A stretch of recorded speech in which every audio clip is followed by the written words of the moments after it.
జొన్న దోశలు.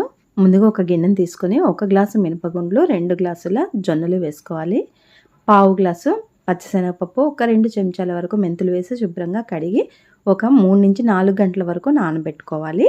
రాళ్ళు ఏమైనా ఉంటే గాలించుకోవాలి. అలాగే ఒక పిడికెడు అటుకులను తీసుకొని 10 నిమిషాల ముందు నానబెట్టుకొని వీటన్నింటిని కూడా రుబ్బుకోవాలి. ఇందులోనే ఉప్పు కూడా వేసుకోవాలి. ఈ విధంగా మెత్తగా రుబ్బిన తర్వాత 2 గిన్నెల్లోనికి తీసుకొని ఒక గిన్నెలోది ఫ్రిడ్జ్లో పెట్టుకొని 2 రోజుల పాటు వాడుకోవచ్చు.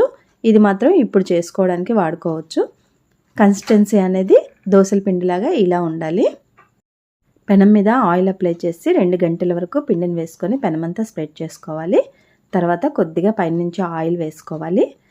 ఇది ఒకవైపు కాలిన తర్వాత రెండో వైపుకి టర్న్ చేసుకొని 2 వైపులా మంచి కాలిన తర్వాత తీసేసుకోవడమే. చాలా సాఫ్ట్గా ఉంటాయి, టేస్టీగా ఉంటాయి, చాలా పలుచగా కూడా వస్తాయి. నచ్చితే ఒక లైక్ ఇవ్వండి. Thank you.